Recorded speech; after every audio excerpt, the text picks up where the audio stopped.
Maronta che vengono qui a Udine presentando un importante volume, che è quello che vedete qui dietro, cioè Mal d'America, ovviamente dedicato agli Stati Uniti, con tre prospettive, direi. La prima è, la crisi dell'impero, diciamo, crisi strategica, non si pensa impero, ma è forse un impero in declino, ma vedremo cosa ci dirà Lucio Caracciolo.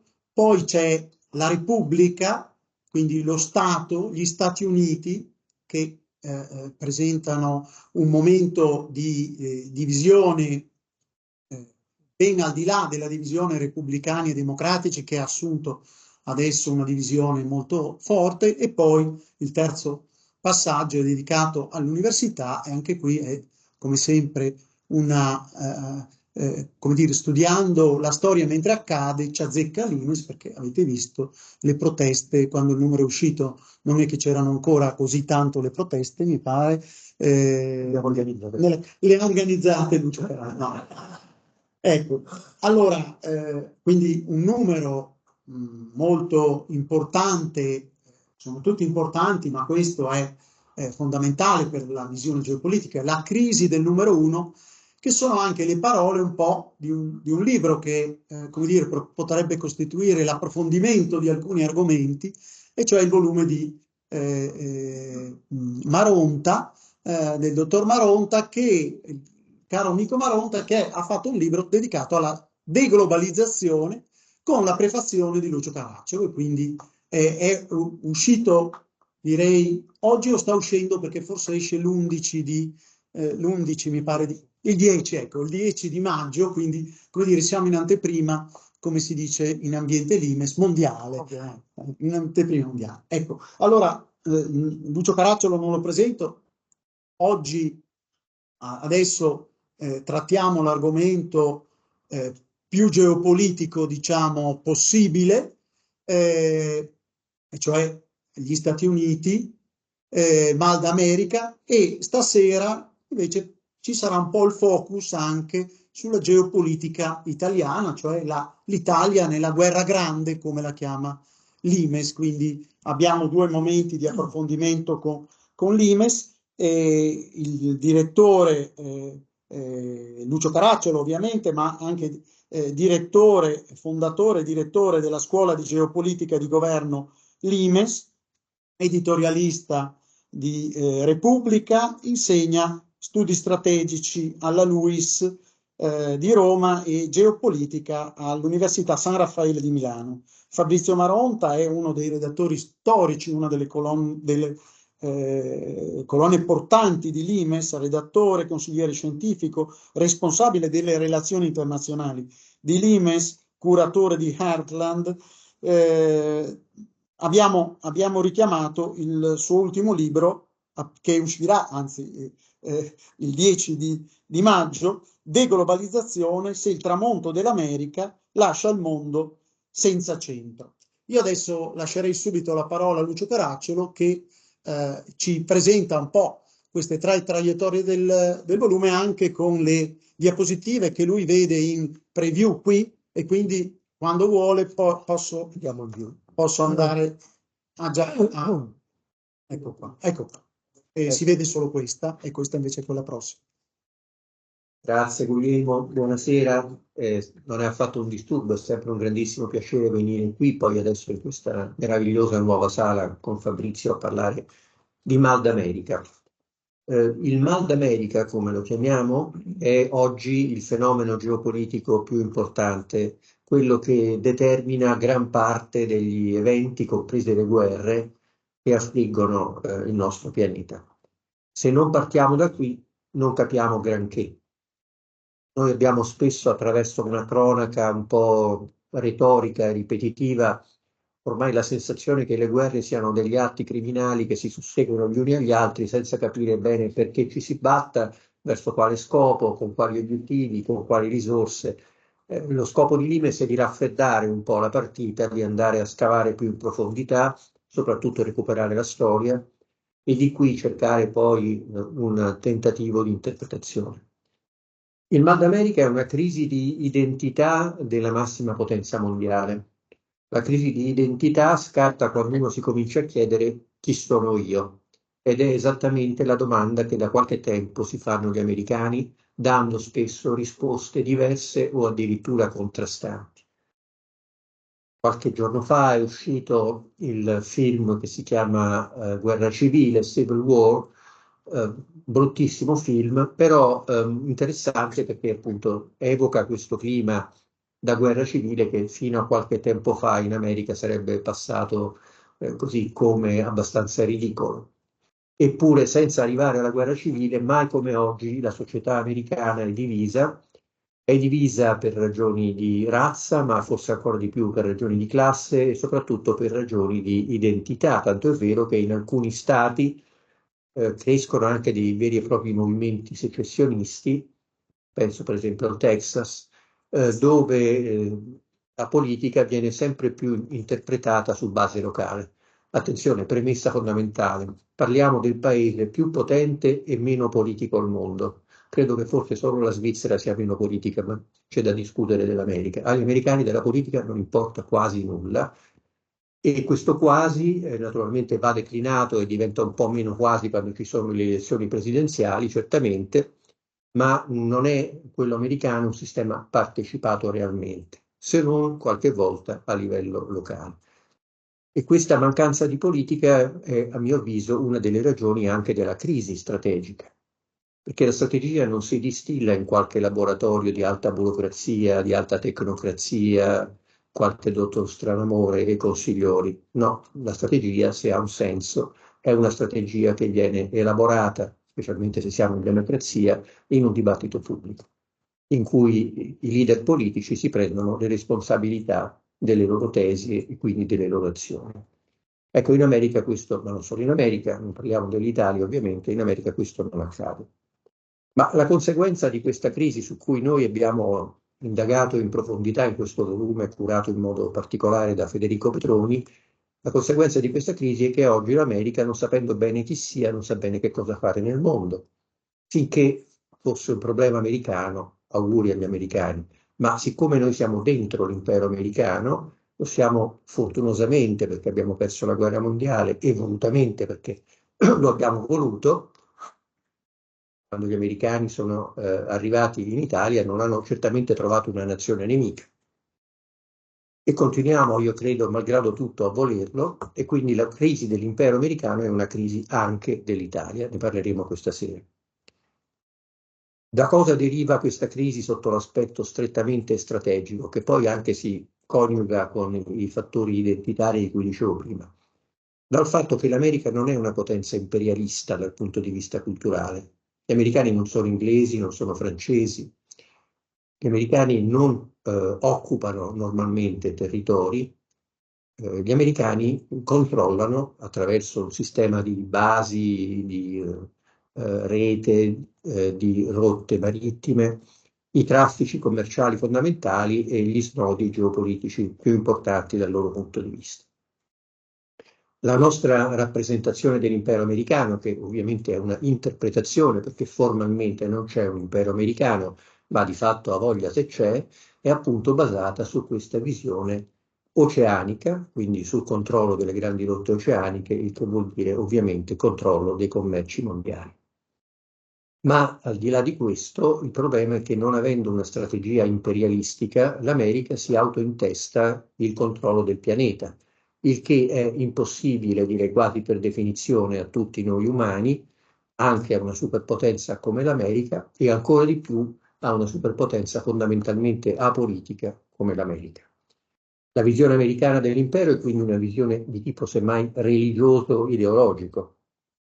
Non esiste una cultura imperiale americana nel senso che, per esempio, guardiamo la letteratura inglese e la letteratura americana. Quando gli inglesi erano all'apogeo dell'impero, quando scriveva Conrad, quando scriveva Kipling, era un inno a questo spirito di avventura, con tutti gli annessi e connessi, che portava i sudditi di Sua Maestà in giro per il mondo, dalle Americhe alle Indie e alle Asie.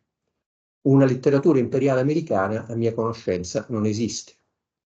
Non esiste perché la stessa parola empire, impero, è una parola abbastanza discussa, se non proprio tabù in America, essendo l'America, come sappiamo, nata da una ribellione di coloni inglesi rispetto alla corona. Quindi c'è questo dato culturale, primo. Secondo, ovviamente fattualmente, tecnicamente non puoi controllare tutto il mondo. Terzo, e qui c'è l'aspetto geopolitico, qual è stato il momento alto dell'impero americano? Beh, dal punto di vista del cittadino americano, probabilmente il momento alto sono stati i Roaring Fifties, i 50 ruggenti, gli anni 50, il decennio di American Graffiti e tutte queste belle cose, ma erano gli anni soprattutto della guerra fredda. E che cos'era la guerra fredda? Era un sistema attraverso il quale l'America spartiva la responsabilità del pianeta con il suo nemico, con la N maiuscola, nemico non solamente strategico, non solamente militare, ma ideologico. Se la religione dell'America è quella che loro chiamano American Way of Life, che non è semplicemente un modo di vivere, uno stile di vita, certo anche, ma è un modo di interpretare la nazione americana come nazione basata sull'individuo, sulla libertà individuale, sul minimo di Stato possibile e stavo quasi per dire una tendenza anarchizzante. Insomma, non mi rompete le scatole, a casa mia comando io. Questo è un po', diciamo, se posso dire, il basso continuo che spesso si incontra ancora oggi in giro per l'America.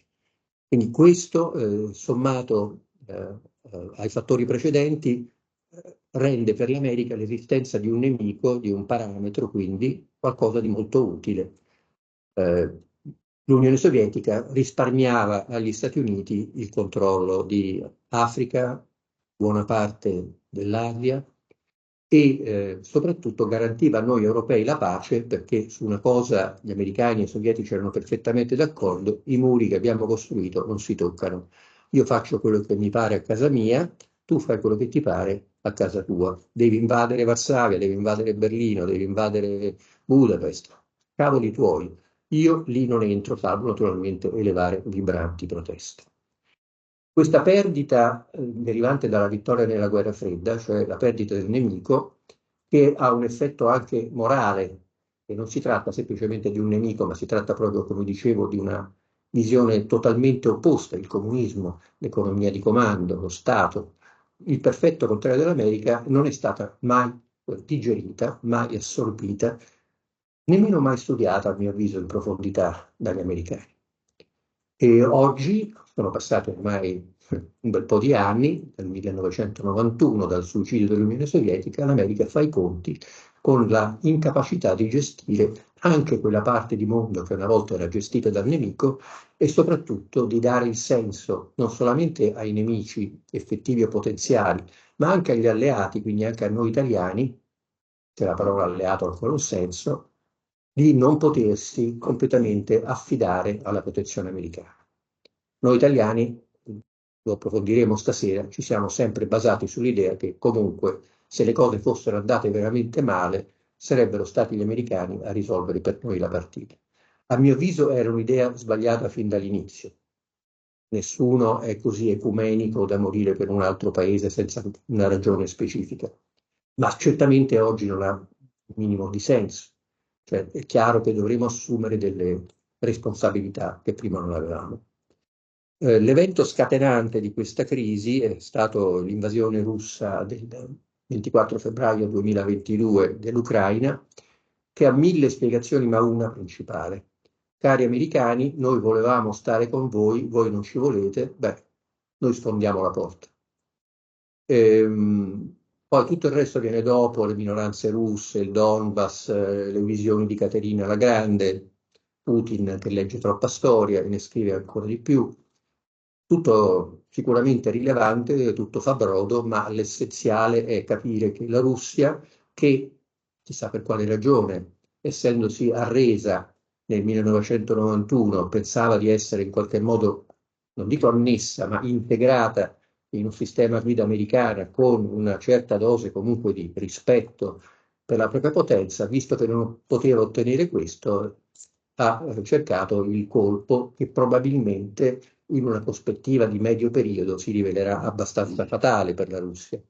Perché certamente se noi oggi guardiamo la situazione sul terreno, parlo dell'Ucraina, la Russia non c'è dubbio che stia vincendo la guerra, ma è una vittoria che sta pagando a caro prezzo, soprattutto uno, finire sotto la Cina, che è più o meno come dire per la Francia finire sotto la Germania o viceversa, cioè cani e gatti che si trovano improvvisamente a dover far finta di volersi bene per contrastare gli americani.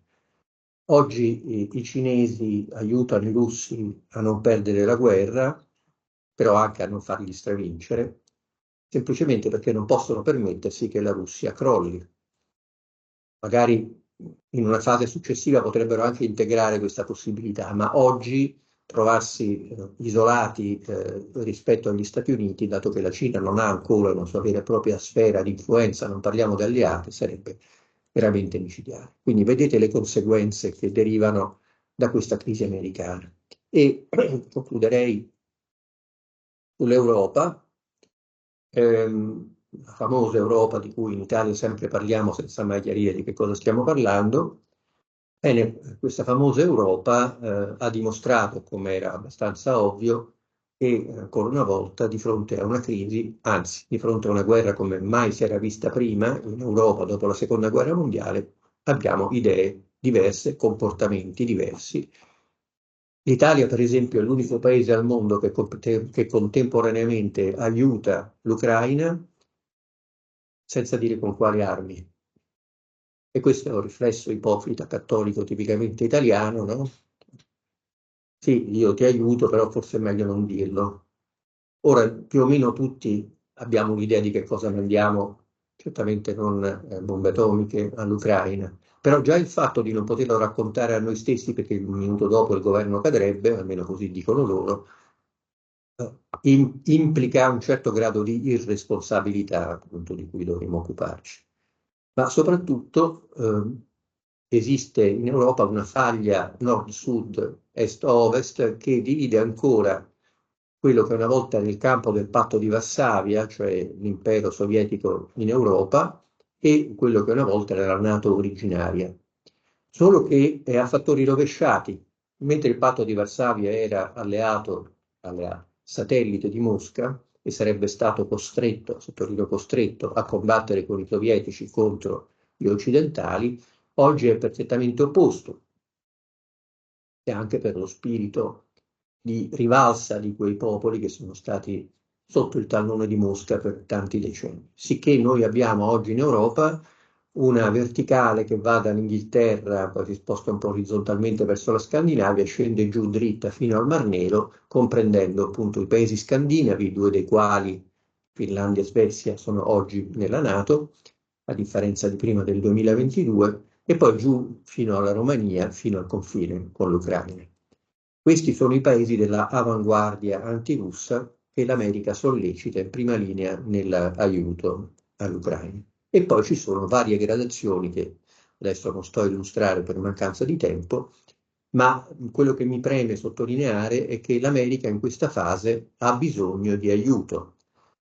Chiede agli alleati, formali, informali, partner, soci, chiamateli come volete, di dare un contributo a che l'Ucraina non venga travolta, perché questa oggi è la partita.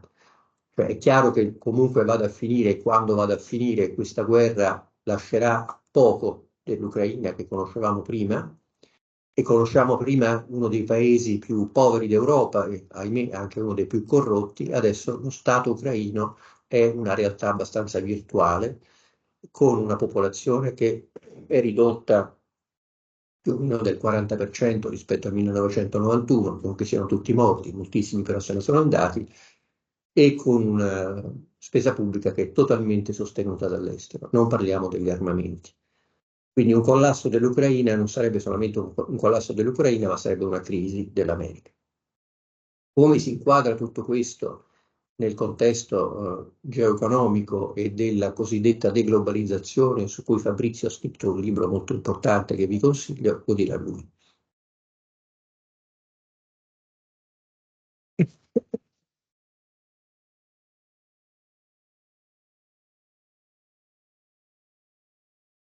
Ah, un po'